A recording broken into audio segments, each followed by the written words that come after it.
ciudadanos de cada provincia gozan de todos los derechos, privilegios e inmunidades inherentes al título de ciudadano en las demás. Acá dice que la extradición es una obligación recíproca y no está sujeta a reciprocidad, es decir, no importa si a mí no me mandan nada como reciprocidad de ese criminal que yo estoy extraditando, estoy mandando a otra provincia. No importa, lo tengo que hacer porque estoy obligado. Bueno. La extradición de los delincuentes o criminales es uno de los temas que se trató en el Pacto Federal. Claro, muchos de estos temas se hablaron, son recogidos, son producto de los pactos. Son producto de los pactos preexistentes. Por eso está bueno que les den alguna mirada a eso, para que ustedes vean cuáles van siendo los temas que son importantes y por qué. Porque claro, en el marco de luchas fraticidas había muchos presos, digamos, de un bando en poder del otro, ¿no? Bueno, y este es un tema, pero hay otros temas que se van incorporando, y está bueno de los pactos ver eso, no saberlos de memoria ni nada, pero sí ver los temas que va tratando cada uno porque van respondiendo a las necesidades del momento. Esa es la idea un poco de los pactos. Y muchas de estas disposiciones son producto de lo que se pactó. Sí, claro, justamente los pactos preexistentes dan fundamento a la Constitución. Bueno, unidad e integridad territoriales. Esto más o menos ya lo vimos la clase pasada, de alguna manera lo tocamos, cuando dijimos que la unidad territorial significa que no obstante la pluralidad de provincias, la pluralidad de estados que componen la federación, el territorio del Estado federal es uno solo. ¿Se acuerdan que dijimos? Es uno y plural, porque son distintas entidades con personalidad jurídica propia las que se integran dentro de un Estado único, un Estado nacional.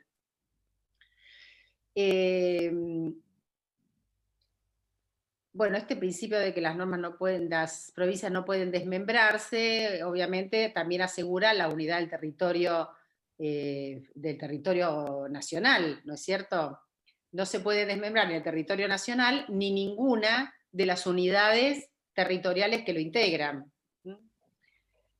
El gobierno federal no puede alterar el elemento territorial de las provincias, por supuesto, si son preexistentes. Y esto no está delegado en la Constitución Nacional. Entonces ahí tienen los artículos 3 y 13. Bueno, después decimos las relaciones interprovinciales y de estas con el Estado federal quedan garantizadas, claro, la prohibición de aduanas interiores y los derechos de tránsito. Esto también tiene una larga historia en los pactos preexistentes. Lo que se garantiza con la Constitución es que no haya ninguna aduana interior para que las mercaderías circulen libremente. Y que los derechos de tránsito también sean libres. Esto está garantizado, está en los artículos 10 a 12. Y a ustedes les parecerá que esto no tiene ninguna importancia hoy en día, ¿no? Bueno, pero ya sabemos, profe, las aduanas son para las mercaderías que entran y salen del territorio nacional, porque eso es nacional. Justamente los derechos de importación e exportación son nacionales. Y sin embargo, esto es importante porque en muchos fallos, sobre todo de derecho tributario, se hace mucha referencia al tema de las aduanas interiores, porque hay muchos fallos, hay muchos casos donde lo que se plantea para impugnar un tributo es que el tributo funciona, de hecho, como una aduana interior. Entonces se dice, esto es contrario a la Constitución Nacional que prohíbe las aduanas interiores. Y entonces este es un argumento que viene muy repetido en los fallos de tributario. Y por eso es interesante saberlo, tenerlo presente, porque la Corte, si llegamos a tener tiempo, vamos a analizar algún caso tributario. A mí me gusta darle alguna importancia a la parte tributaria porque es compleja y por eso es linda para conversar en una clase, porque es más árida de leerla solo, ¿no? Pero bueno, si agarramos los fallos de tributario, en un montón de fallos vamos a ver que habla de aduanas interiores. Y ustedes me dirán, pero escúcheme, me hablan de aduanas interiores, un fallo del año 2000, si ya sabemos desde 1860 que las aduanas interiores no pueden ser. Y sin embargo, fíjense para lo que sirve. Por ejemplo, para eso, para equiparar un tributo provincial a una aduana interior. que impide la libre circulación de mercaderías. Bueno, integridad de las provincias, bueno, creo que esto más o menos lo dijimos recién, ustedes lo pueden ver, pero acá fíjense que es justo lo que me adelanté. Las provincias no han delegado en el Estado federal el dominio de sus bienes, sean públicos o privados, o sea, las provincias también tienen sus propios bienes, su propio patrimonio. Sin embargo, con estos bienes, en la Constitución dice una cosa y en la práctica pasa otra. Y después, ahora lo vamos a ver cuando veamos algunos puntualmente recursos de las provincias. Vamos directamente a la otra diapositiva, que es justamente recursos de las provincias. Acá hacemos acá agarren un lapicito y anótense algunos números de leyes. Fíjense, el principio de integridad territorial, que veníamos mencionando en otra filmina, para hablar como habla el presidente, ya dije, es en otra diapositiva. El principio de integridad territorial de las provincias rescata o concede, otorga a las provincias el dominio y jurisdicción de sus recursos naturales, su subsuelo, su mar territorial, su plataforma submarina, su espacio aéreo, sus ríos, sus lagos, sus aguas, sus caminos, las islas, las playas marinas y las riberas interiores de los ríos. Las leyes opuestas del Estado federal, opuestas a estos principios, son inconstitucionales. ¿Y de dónde sale esto? El artículo 124 de la Constitución Nacional les reconoce a las provincias el dominio originario de los recursos naturales existentes en sus territorios. Pero fíjense que en las vías de comunicación, dijimos mares, ríos, espacio aéreo, pero las vías de comunicación interprovinciales, sea por tierra, por agua, por mar, sí puede haber una jurisdicción federal a los fines del comercio interjurisdiccional, a los fines del transporte interjurisdiccional, justamente para garantizar que esto tenga posibilidad de funcionar entre las distintas jurisdicciones que integran el Estado. Y entonces ustedes van a ver que, aunque el dominio de alguna cosa en este sentido sea provincial, si está sometido a algún tipo de comercio o tránsito interjurisdiccional, va a ser la jurisdicción, eso va a estar sometido a jurisdicción federal. No es difícil esto, pero hay que trabajarlo un poco. Y acá hay algo con respecto, sobre todo, esto de los recursos. Ustedes me dirán, pero entonces, ¿por qué está a veces la nación metida en esto, no? Bueno, fíjense que el tema, sobre todo de los recursos hidrocarburíferos, ustedes acá anótense Ley 17.319 y van a ver que esta ley dice expresamente, en consonancia con el 124, que los recursos son provinciales y habla también de los recursos hidrocarburíferos que están dentro de la plataforma del mar territorial argentino. Y en consonancia con otras leyes, que es la Ley de Espacios Marítimos 23.968 y la Ley Federal de Pesca 24.922, si quieren ahora repetimos todo, dice que los hidrocarburos que estén en el lecho marino hasta las 12 millas también son jurisdicción de la provincia. ¿Y por qué lo aclara esta ley? Porque hay una ley federal, ¿no?, que es la 23.968, que habla de los espacios marítimos, ¿no? Porque acá, esto que yo estoy diciendo, hablamos del mar territorial, la plataforma submarina. Obviamente el mar territorial y plataforma submarina es una gran fuente de recursos ictícolas y hidrocarburíferos. También puede haber transporte. Pero sobre todo me estoy refiriendo a los recursos. La 23.968, denle una mirada porque es muy interesante, es sobre espacios marítimos. Y habla de 3 tipos de aguas: las aguas interiores, y después habla del mar territorial, los espacios contiguos a la costa del país, hacia adentro, ¿no es cierto? Hacia adelante, hacia el interior del mar o del océano, en nuestro caso, en el caso del océano Atlántico. Y hay 3 zonas. Una que se llama mar territorial, 12 millas marinas desde la línea de base, porque siempre se hace una línea de base que une ciertos puntos geográficos para poder calcular desde ahí estos espacios justamente a los que se refiere esta ley. 12 millas marinas, mar territorial. 24 millas marinas es la zona contigua y 200 millas marinas es la zona económica exclusiva. Y fíjense las distintas posibilidades que hay dentro de cada zona. No tenemos tiempo de profundizar, pero lo pueden leer. Bueno, esas 12 millas marinas, las primeras, la ley esta de hidrocarburos dice que las provincias podrán explotar los recursos hidrocarburíferos que estén ahí adentro. La ley federal de pesca, la 24922, dice exactamente lo mismo. Los recursos ictícolas hasta las 12 millas marinas son para la provincia. Lo que ocurre es que, bueno, ahí la verdad que se mezclan un poco las jurisdicciones y como después en la zona inmediatamente contigua es jurisdicción federal, bueno, ahí puede llegar a haber algún conflicto entre la nación y las provincias que en general se arregla de manera amigable. Esto es lo que dice la ley. Ahí, por supuesto, hay otros problemas. Lamentablemente, hay otros problemas derivados de los buques que vienen de otros países. No sé si ustedes alguna vez han tenido oportunidad de viajar al sur de noche.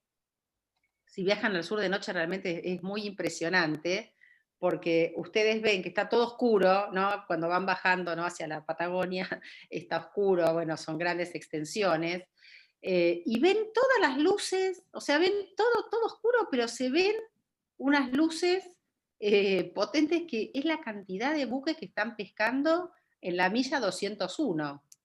Y bueno, ahí hay que tener, digamos, para defender esas zonas, la verdad que hay que tener flotas y posibilidades de patrullaje importante, porque además esos buques tienen posibilidades de absorber cardúmenes, de desviar cardúmenes que están en un lugar que pasen para el otro.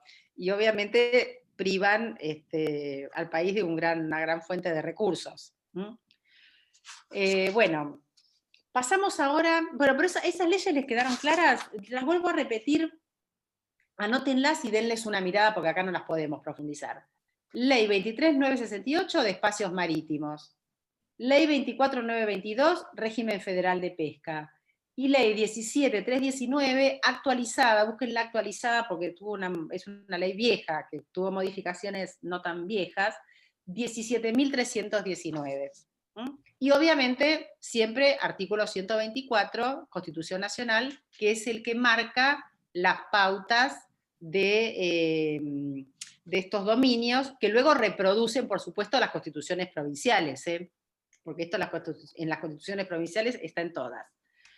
Bueno, ahora vamos a pasar a otro tema, que es el de régimen municipal, porque esta pluralidad dentro de la unidad tiene cómo se va haciendo, cómo se va construyendo. Bueno, hay ciertas cosas que hay que respetar.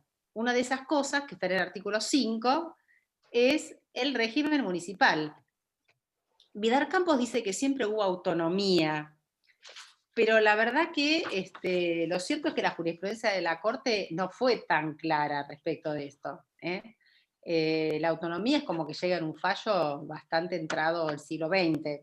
Pero bueno, ahora lo vemos. Lo que me interesa antes darles es algunas definiciones de palabritas que estamos usando acá, que tenemos que tener bien claro qué significan. Por un lado tenemos lo que es la soberanía. Esto, si quieren, cópienlo, porque no está en la diapositiva. Y soberanía es el poder de un Estado que no reconoce ningún otro superior a sí mismo.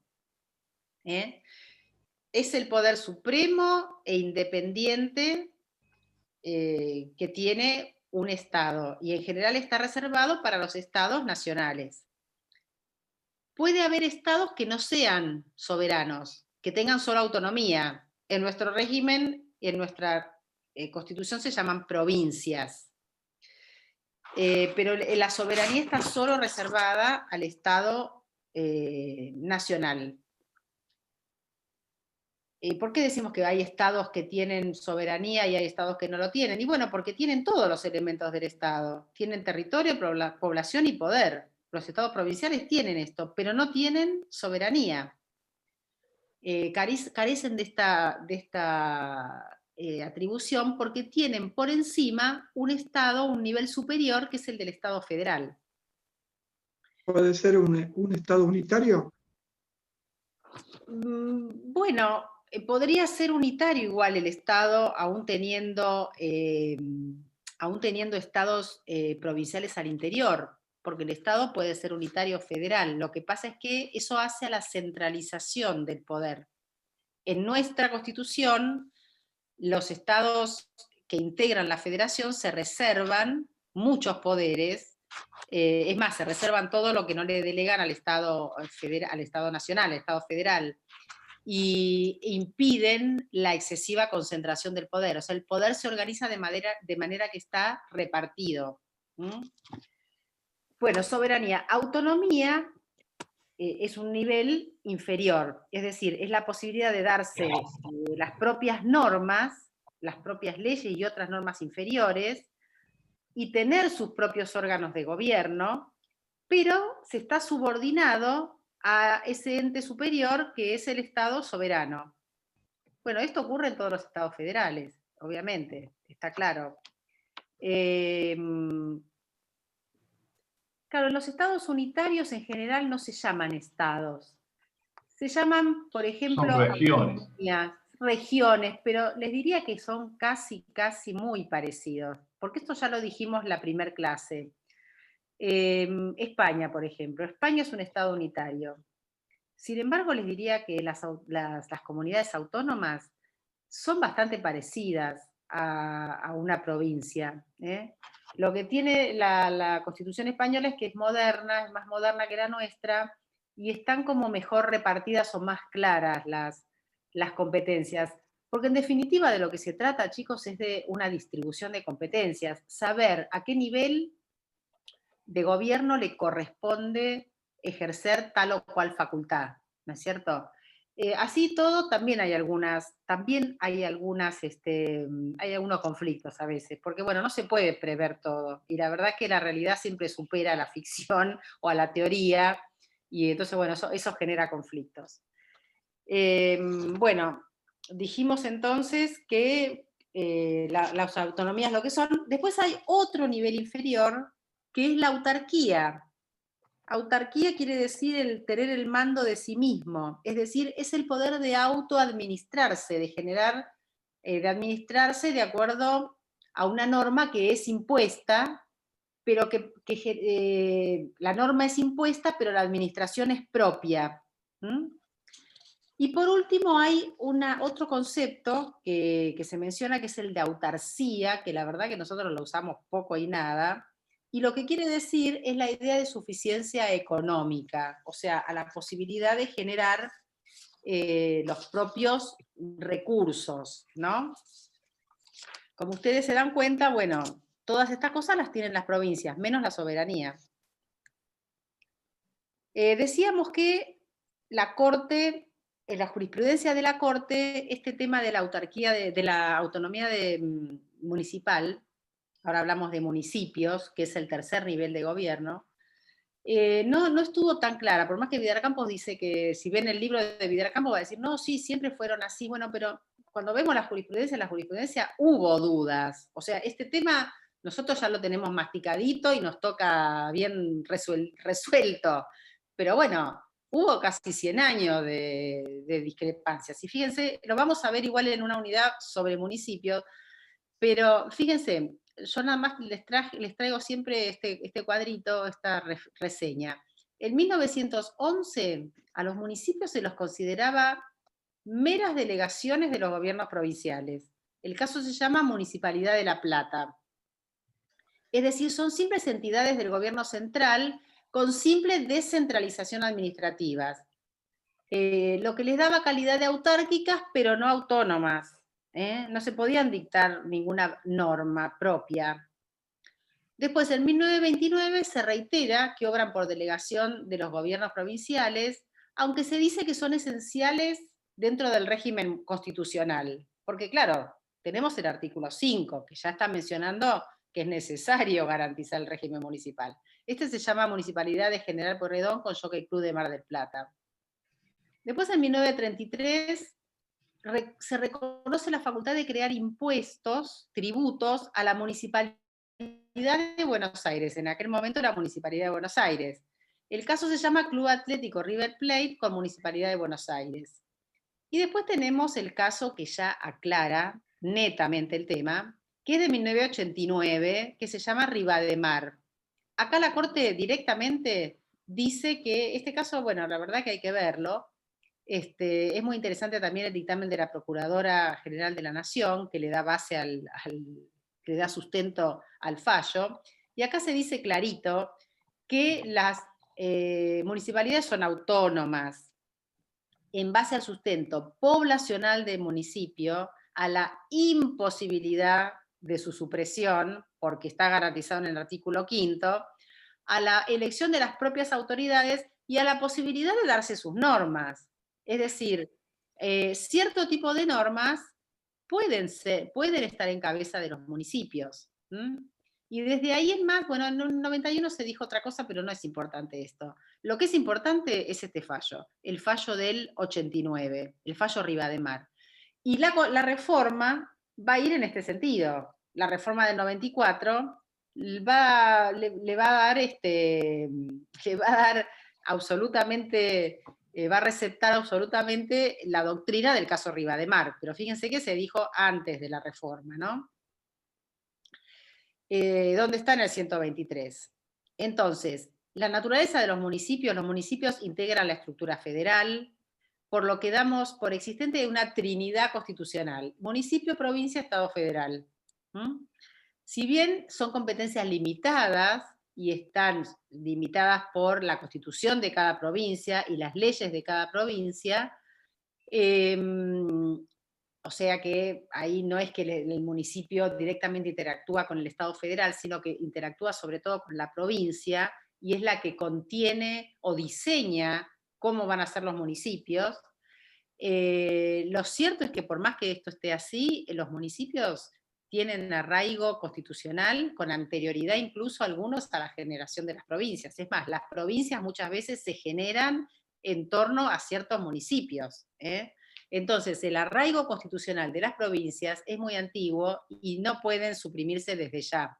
Son un nivel esencial de gobierno. Y los municipios, bueno, lo dice el 123, no solo existen, son preexistentes, son insuprimibles, sino que además se les garantiza viene a complementar el artículo 5º, el 123, ¿no? Deben poseer alguna competencia en materia institucional, político, administrativo, económico y financiero. Esto quiere decir muchas cosas, las vamos a ampliar, pero bueno, ustedes ya acá ven algunas palabritas, ¿no?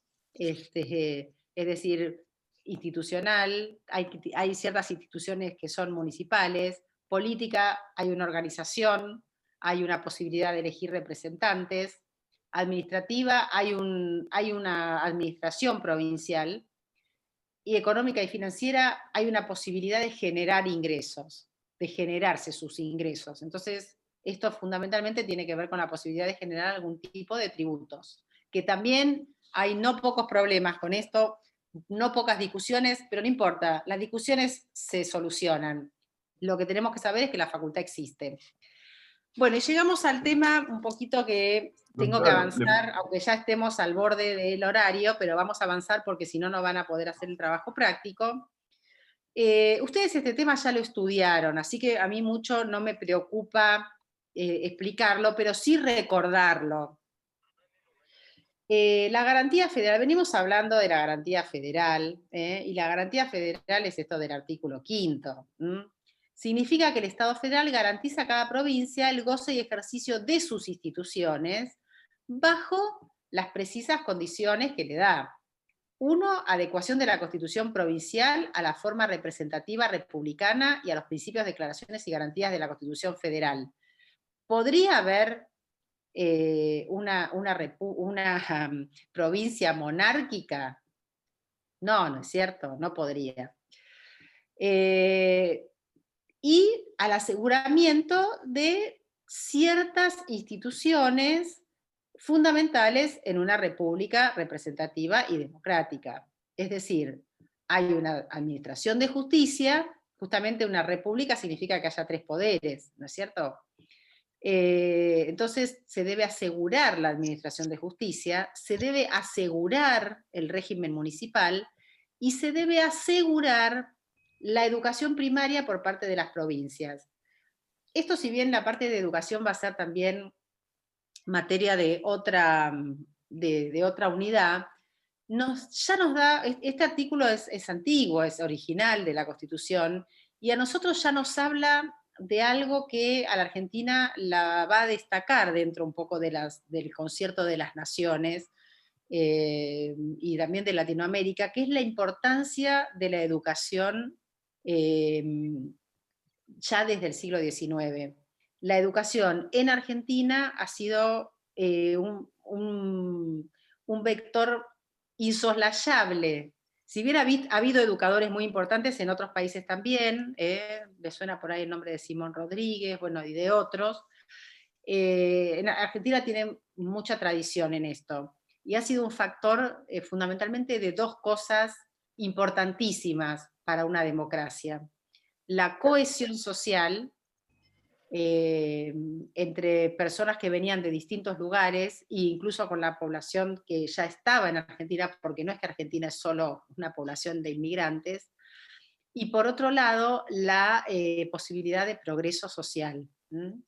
Entonces, esto es muy importante y ya está en los primeros artículos de la Constitución. Entonces, el condicionamiento que hace la federación a las provincias es que van a gozar de la garantía federal. El Estado federal va a sostener a las provincias, a sus autoridades, sus instituciones, siempre que respeten esto. Pero ¿es solamente así que se garantiza? No, no, porque además si no lo respetan, ¿qué va a ocurrir? Puede ocurrir que el Estado federal intervenga a una provincia, que es realmente una situación de máxima tensión y de máxima excepcionalidad, porque fíjense que acá estamos diciendo la pluralidad dentro de la unidad, pero cada unidad de esta es plural, con sus gobiernos, con sus características. Y acá estamos diciendo que si no se respetan ciertas cosas, el Estado federal va a intervenir en la provincia, es decir, le va a intervenir en su estructura de poder. Justamente sus poderes es lo que va a intervenir. ¿Por qué? Porque no están garantizando estas cosas. Lo que dice el artículo 5º. El Estado Nacional va a garantizar esas autonomías, esas individualidades, siempre que respeten esto. Porque si no lo respetan, hay que tener algún remedio para volver al respeto de estos principios que expresan ni más ni menos que valores. Entonces es un ida y vuelta, es una obligación y una facultad, o sea, es una obligación para las provincias y también una obligación para el Estado federal intervenirla si esto no se cumple. Bueno, es complejo, sí, tiene alguna complejidad, pero ustedes más o menos ya lo conocen. ¿Dónde está todo esto? En el artículo 6º de la Constitución, que ya le digo un viejo conocido de ustedes. El artículo 6º regula la intervención federal y justamente dice esto la diapositiva: ciertos dislocamientos o peligros que perturban o amenazan la integración armónica de las provincias dentro de la federación, porque son anomalías, ¿no?, las que hacen que este remedio funcione, dan lugar a la intervención federal con miras a conservar, defender o restaurar dicha integración. Y esto es tanto en resguardo de la federación como de la provincia que sufre la distorsión dentro de la unidad federativa. El artículo habla de intervenir en el territorio de la provincia y no de intervenir la provincia, lo que daba pie a interpretar que la Constitución no imponía, no estaba claramente establecida la facultad de poder hacer caducar o sustituir o desplazar a las autoridades. Pero esto ya es una discusión vieja que ustedes, que son todos jóvenes, no tienen por qué hacerse cargo, porque la reforma del 94, en el artículo 75, inciso 31, dice que se establece que se puede disponer la intervención federal a la provincia o a la ciudad de Buenos Aires, que para esto es igual que una provincia, puede ser pasible de ser intervenida. ¿Y el gobierno federal cómo interviene? Interviene por sí o a requisición de las autoridades provinciales. Por sí para garantizar la forma republicana de gobierno, repeler invasiones exteriores, y a requisición de las autoridades constituidas para sostenerlas o restablecerlas si hubieran sido depuestas, aunque a veces ambas causales se mezclan, ¿no? Como por ejemplo en este caso que señalamos acá en la diapositiva, que ustedes después lo repasan para recordar lo que vimos en clase. La intervención de oficio, es decir, cuando interviene sola, es justamente garantizar la forma republicana de gobierno, repeler invasiones exteriores, pero cuidado, la forma republicana de gobierno no puede reputarse alterada, no puede llamarse alterada por cualquier desorden doméstico o conflicto, sino que los conflictos deben ser realmente muy graves. No es una huelga de empleados municipales, de empleados provinciales, o sea, tiene que ser un desorden o conflicto que distorsione gravemente la separación de poderes o el régimen electoral, o que afecte la administración de justicia, por ejemplo. Y esto ténganlo en cuenta porque el trabajo práctico tiene que ver con esto. Y van a tener que dar su opinión, así que cuidado que hay que analizar bien esto. Profesora, Sí, ¿se no puede los veo, intervenir, pero los escucho.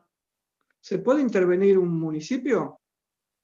Bueno, ¿de quién dijimos que dependen los municipios? ¿Interactúan directamente con el gobierno federal? No, No. la provincia interviene. Dependen de la Claro. provincia, pero son Exacto. integrantes del Estado federal. Claro, pero ¿qué podría pasar? Podría pasar que una provincia, por ejemplo, diga que en su territorio no hay municipios. No hay municipios, suprime los municipios. ¿Y eso qué ocurriría? Y el Estado No está federal cumpliendo interviene la en la provincia, Constitución. ¿no? ¿Por qué? ¿Dónde está? ¿Por qué? ¿Qué está violando? ¿Qué artículo? Y el artículo que dice que tiene que sostener los municipios. ¿Y cuál es el artículo? No, de memoria no El me acuerdo. quinto. El quinto. Está Asegura el régimen municipal. O de igual manera que si saca una ley provincial y dice no hay más educación primaria. Efectivamente. Pero en general no se es tan obvio. No se es tan obvio. Acá hay cierta sutileza, porque nadie va a sacar algo que es tan obviamente contrario a la Constitución Nacional. Pero ¿qué puede ocurrir? Pongo como grotesco, digamos. ¿Qué puede ocurrir? Puede ocurrir que en la práctica no esté funcionando alguna de estas cosas. Resulta que yo tengo todo un diseño divino, tengo un poder judicial, tengo unas leyes bárbaras, tengo unos municipios que son... Y en la práctica no funciona nada. Ni siquiera puedo garantizar la educación primaria, y no quiero ni hablar del contexto de pandemia. Y bueno, cuidado porque estas cosas, miren, yo muchas veces me la estoy preguntando y lo planteo como una incertidumbre. ¿Qué está pasando en este contexto? ¿Cómo se están garantizando ciertas cosas en los estados provinciales? Es más, a veces, ¿cómo garantiza la nación? Porque claro, esto es una dificultad extrema. Sí, ¿me hablaron? Una directora en Chubut, que ya hace 3 años que tienen menos de 100 días de clase. Bueno, eso es otro problema. Eso es otro problema que tiene que ver con ciertos conflictos gremiales. Yo no creo que eso dé lugar a una intervención, porque eso en general es un conflicto como muy local, pero es cierto que si las provincias no gestionan mejor acá con la educación va a haber que hacer algo, y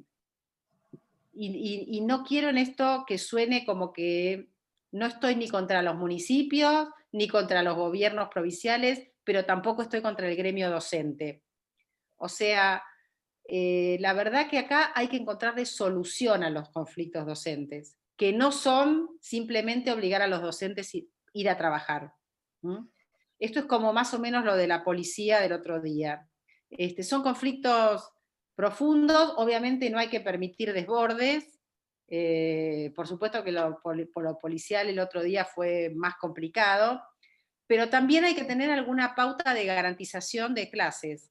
Lo que pasa es que cuando se habla de esto, automáticamente nos posicionamos, parece que nos posicionamos en la vereda de los que están exigiendo que los maestros no puedan hacer huelga.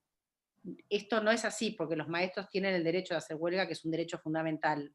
Lo que hay que tener es un gobierno eficiente que solucione los problemas. Entonces, porque normalmente se dice, no, los gremios, bueno, pero a ver, ¿hay conflicto por qué? Es decir, ¿qué es lo que pasa? Acá no cabe ningún análisis simplista, no cabe ningún análisis simplista. Pero bueno, esto es una cosa difícil. Si me detengo mucho en esto, no avanzo. En todo caso, si tenemos unos minutos después, si quieren, charlamos. Doctora, cuando Bueno, termine la exposición de las filminas, así le quiero hacer una pregunta sobre municipios. igual, escúchenme, no avancemos ahora mucho sobre municipios, porque hay una unidad dedicada a municipios. Entonces, todas esas cosas dejémoslas para más adelante, ¿ok? Bueno. Ustedes lean ahora el material, vayan acumulando dudas. Obviamente, si la duda no los deja avanzar, lo planteamos y lo vemos. Pero vamos a tener una unidad referida a municipios. Pero antes del parcial. No, la unidad de municipios está después. Bueno, si hay algo que no los deja avanzar, después bueno, lo plantean. Pero ahora déjenme avanzar porque si no, no puedo terminar. Y nos falta poco. Bueno, entonces les decía, no es cualquier desorden, cualquier conflicto, cualquier problemita. Tiene que ser algo muy grave, muy grave. Obviamente cualquiera de las 3 obligaciones del artículo 5º es de cabeza. Ya lo acaban de plantear. El régimen municipal, la administración de justicia y la educación provincial. Y después la violación grave de los principios, declaraciones y garantías de la Constitución Nacional. Por supuesto. A ver si todavía vamos a tener una provincia que no garantice la libertad de expresión, o no garantice la libertad ambulatoria, o no garantice el derecho de propiedad, o no garantice alguno de los derechos también sociales previstos en la Constitución. Y acá también entramos en un terreno bastante vidrioso, sobre todo en relación con el derecho a la salud últimamente, ¿no es cierto? Bueno, acá vamos a ver que la intervención dispuesta para garantizar la forma republicana de gobierno puede advertirse en 2 sentidos. Esto está todo en Vidar Campos. Mantener la relación de subordinación. ¿Se acuerdan que hablamos de 3 relaciones entre el Estado federal y los estados provinciales? Mantener la relación de subordinación propia del federalismo, preservar la similitud en las formas políticas entre la provincia y el Estado federal, es decir, somos una república representativa y democrática, ¿no es cierto? Y asegurar la reproducción del esquema que traza la Constitución, y obligar a las provincias a acatar el artículo 5º. En este caso, por eso les decía, esto juega como una facultad y una obligación del Estado federal. O sea, por un lado garantiza su unidad, su existencia, y por otro lado tiene la obligación de intervenirla si la provincia no cumple con esto. Entonces, bueno, tiene esta doble cara. A intervención de las provincias, finalidad, bueno, esto lo leen. Acá van a ver que hay a veces algunas palabritas que se mezclan, que es la sedición, o los delitos que están previstos en el Código Penal en los artículos 229 y 230. Si quieren, búsquenlos, pero podrían a veces no ser delitos, no ser penalizados como delitos este tipo de desórdenes, y sin embargo ser causales de intervención de una provincia. Bueno, cuando es a requerimiento, ¿quién lo hace? Y lo hacen los órganos titulares de alguno de los tres poderes, el gobernador, la legislatura, el superior tribunal de la provincia. Si está sesionando la convención constituyente de la provincia, también podría hacerlo. Y si no hay ningún poder constituido, porque la situación es tan grave que no hay ningún poder, bueno, ahí el gobierno nacional, el gobierno federal también puede presumir que hay un pedido de la provincia, aunque no esté en sus autoridades, aunque no esté ese pedido de las autoridades, y puede intervenirla. Esto de la intervención federal a veces es un tema tabú porque ha sido un poquito bastardeado a lo largo de la historia, y muchas veces ha habido un uso excesivo de este remedio, y por eso, bueno, la palabra genera como un rechazo. Pero por suerte últimamente esto no ha ocurrido. La última intervención se produjo a principios de los años 2000, y después no ha ocurrido más, por suerte. Pero ustedes tengan en cuenta que incluso se llegó a intervenir la provincia, acá está puesto en el inciso D, ¿no? De manera preventiva. Es decir, las autoridades locales electas, como eran candidatos de filiación peronista, la intervención paralizó, se intervino a la provincia para paralizar su asunción. Esto ocurrió en la provincia de Buenos Aires. Esto por suerte no se da más. O sea, esto es un poco parte de una historia. Y obviamente en todo el periodo posterior a la...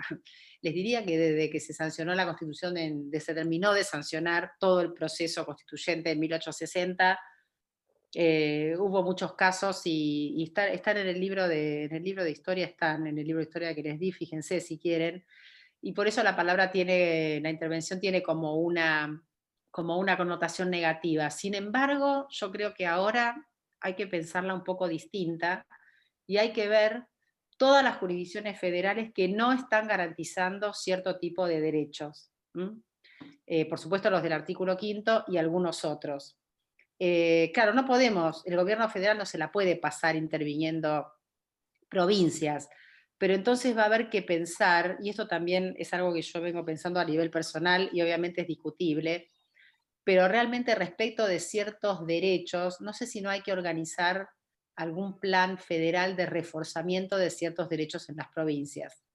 No sé, veo las noticias, por ejemplo, de lo que ocurre en Orán, de lo que ocurre ahora en la provincia de Jujuy, veo estructuras de salud muy debilitadas. Bueno, son todos temas para que pensemos, ustedes que después tienen que hacer un trabajo final de tesis, son todos temas que nos va a dejar la pandemia que no sé, ustedes pueden ir recogiendo, ¿no? Bueno, el acto que declara la intervención federal.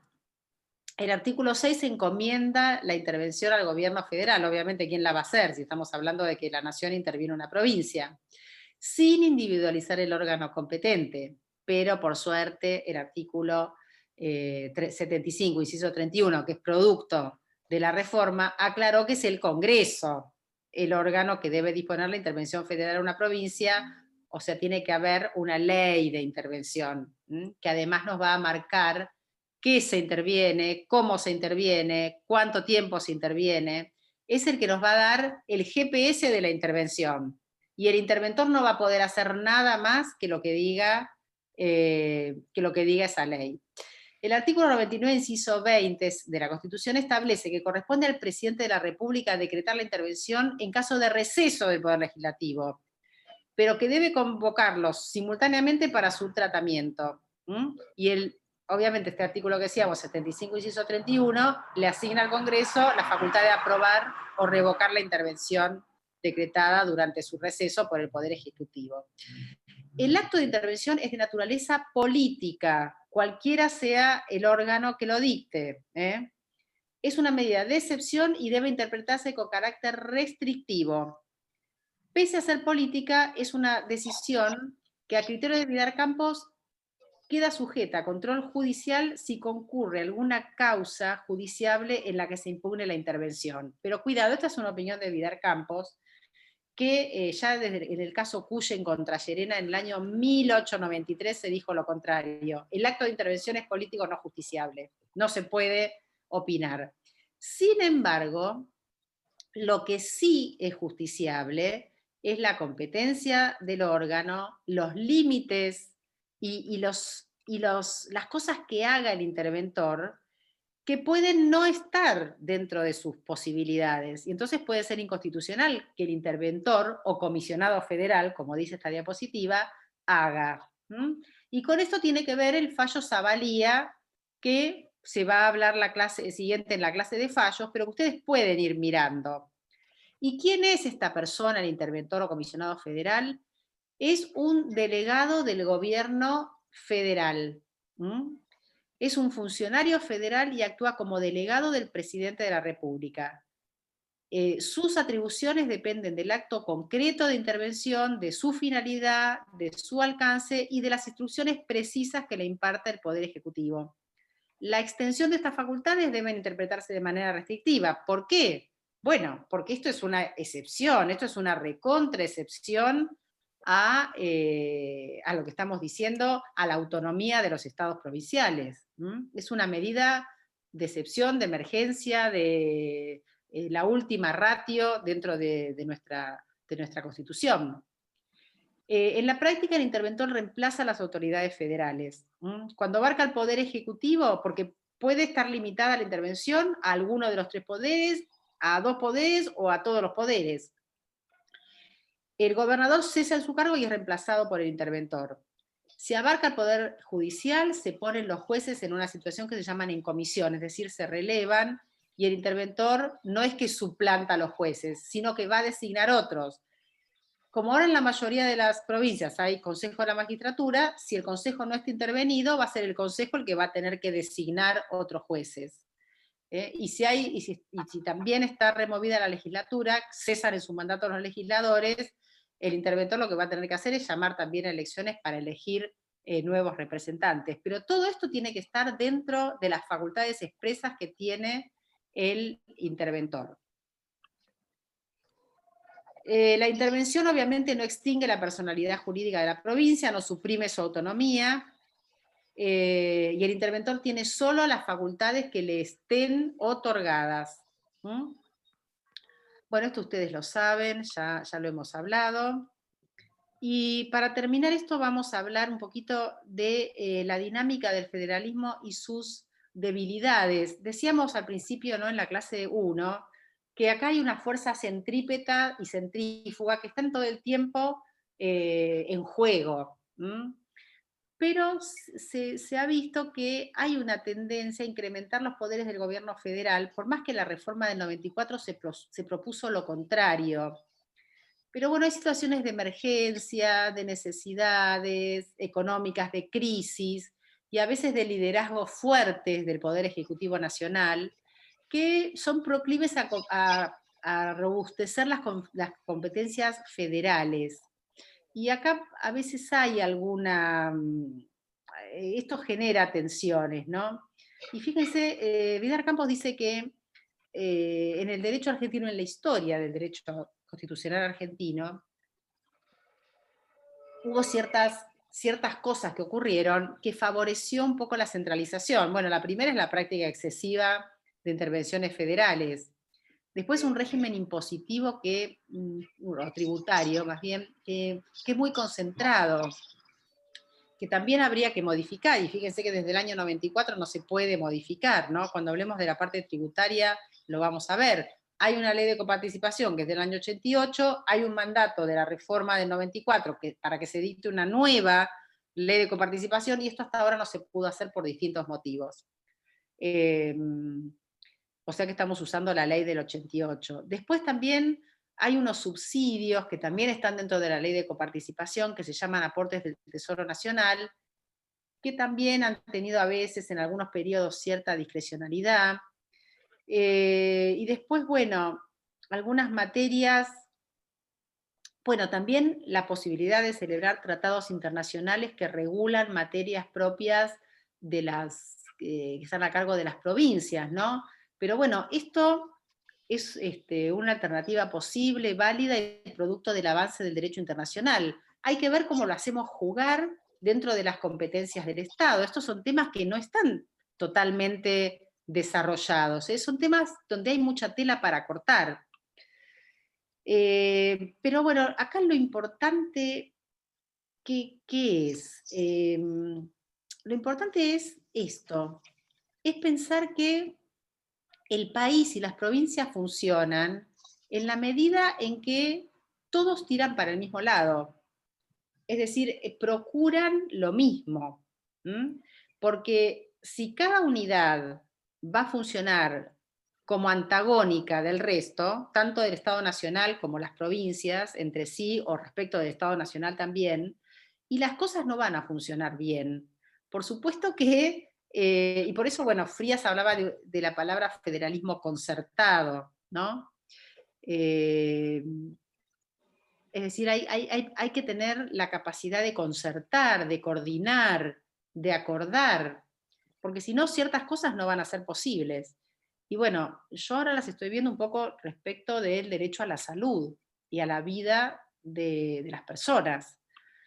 Bueno, Frías tiene esta palabra, ¿no? Que es un constitucionalista cordobés, era, porque fallecido, federalismo concertado, esta idea del acuerdo, de la concertación, por lo menos de ciertas bases. Hay que ponerse de acuerdo, porque no todas las competencias están absolutamente bien, quirúrgicamente repartidas. Entonces, y hay muchas que son concurrentes además. Entonces, bueno, cada una dentro de sus competencias, de sus atribuciones, tiene que tener apuntado el mismo fin, el mismo objetivo, sobre todo de los derechos que están constitucionalmente garantizados. Y con cierta similitud con este principio de federalismo concertado, es el principio de lealtad federal del que habla el Tribunal Constitucional alemán. Es decir, hay lealtades, hay lo que se llama buena fe federal, que supone el juego armónico y dual de competencias federales y provinciales, que si bien para su deslinde riguroso pueden ofrecer dudas, lo que debe evitarse es que tanto el gobierno federal como las provincias abusen en el ejercicio de esas competencias, tanto si son propias como compartidas como concurrentes.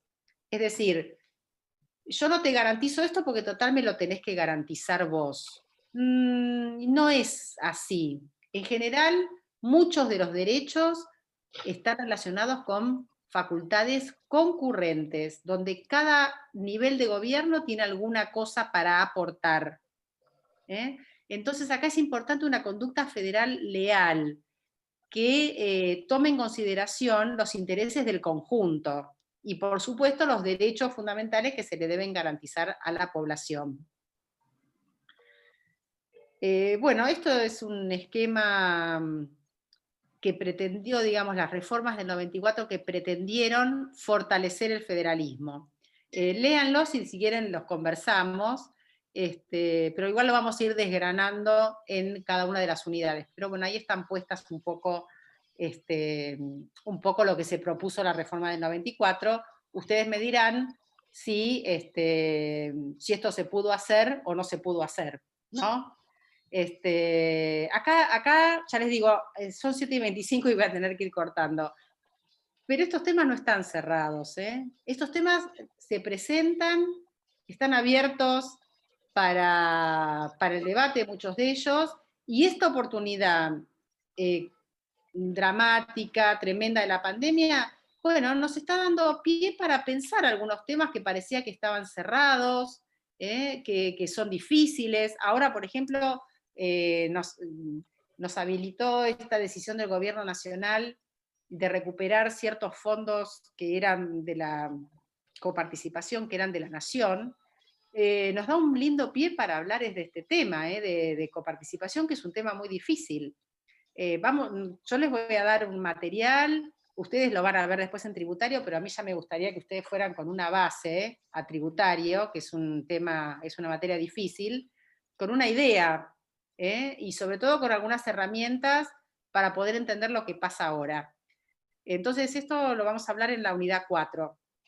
No sé si va a estar o no incluida para el parcial, pero bueno, es muy interesante esa unidad, a mí me gusta mucho y me gusta explicarla, y me gusta que hablemos del tema tributario, de impuestos y de coparticipación, que son temas donde hay mucha confusión, y se habla por boca de ganso. A veces escucho incluso a algunos periodistas, que yo estoy segura que mis alumnos de tercer año, después de pasar por nuestra materia, están en condiciones de explicarlos mejor. Así que bueno, si les parece, dejamos acá. Acuérdense entonces que ya la semana que viene vamos a hacer una clase de cada 15 días de fallos. Vean el trabajo, que yo creo que les va a gustar. Me gusta que opinen, pero primero que lean, no que opinen de café, porque opinar de café van a la tele, que hay un montón que opinan de café.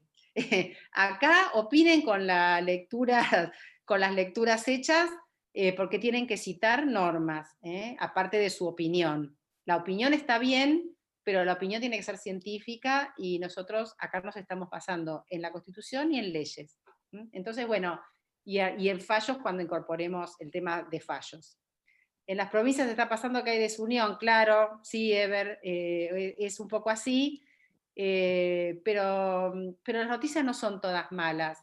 Yo creo que también acá hay que rescatar algunas cosas buenas y ver dónde tenemos que hacer hincapié para que el federalismo funcione mejor. Esto es una buena oportunidad para pensar. Como siempre, la realidad nos da un buen pie en una realidad conflictiva. Ojo que no nos pasa a nosotros solos, esto está pasando en muchos lugares, y también ustedes sabrán que todo esto, por supuesto, se transforma en disputas políticas, o muchos de los conflictos tienen que ver con disputas políticas. Pues bien, la disputa política es lícita, es válida, pero siempre y cuando no afecte los derechos, y sobre todo los derechos fundamentales de las personas. Ahí la disputa política cesa, y algunos acuerdos hay que tener. Entonces, bueno, los dejo, cualquier duda lo plantean por... Yo les diría, sobre todo, no usen mucho el mail porque yo no lo veo, el de UNDAV, no lo veo tanto. Pásenlo por los mails, plantéenlos por mails a este, ¿cómo se llama? A este mail colectivo que hicieron los chicos, los ayudantes, pero no me planteen el día de la entrega del trabajo. Disculpe el mail para enviar el TP. Otra vez, Silvia, recién lo pasaron los chicos, ahí lo pasa de nuevo Laura Tatiana. Y les digo de nuevo, los que no pudieron presentar el trabajo, por esta única vez, preséntenlo. Hasta el martes hay tiempo. Pero después les vamos a dar una semana de tiempo, pero chicos, hagan los trabajos, porque esto, ya les vuelvo a repetir, es lo que reemplaza la asistencia. ¿Ok? Y además a mí me permite ver que ustedes están leyendo, y me permite ir formando un concepto del alumno, que nosotros lo tenemos cuando estamos en la clase presenciales porque los vemos todos los martes. Acá no los vemos. ¿Está? Chicos, los saludo, chicos, chicas, chiques. Los saludo a todos. Rosana, ¿qué pregunta? De la entrega de los trabajos, todos los que lo entregamos, no tuvimos una confirmación, un ok recibido. ¿Vamos durante esta semana a recibir una devolución? Sí, por supuesto, va a haber una devolución del trabajo. Una semana, den una semana para corregir. Ustedes tuvieron una semana para hacerlo, den una semana para corregir. Y no se pongan ansiosos, por favor. Porque los recibieron, ese es el tema. Ah, bien. A ver, esto podría coordinar que haya un ok, pero imagínense que ustedes son 60 alumnos y es medio difícil. Si ustedes ven que no hay una devolución y enviaron el trabajo, es porque hay algún problema nuestro. Entonces, cuando llegue la devolución, pero yo lo mandé y acá tengo el mail. Por eso estamos usando el mail, porque el mail deja bien la hora, y aparte el mail es como que no tiene tantos problemas de conectividad. En cambio el campus a veces tiene problemas de conectividad, me dicen, ufa, se colgó, y bueno, la verdad que sí, Hoy, por ejemplo, está Profesora. funcionando genial, estoy recontenta, me está aguantando una clase de 1 hora y media, y bueno, nos pasamos un poco, Profesora, porque los compañeros tienen que dar clase, los compañeros docentes todos, y si usamos 4 horas el espacio del campus,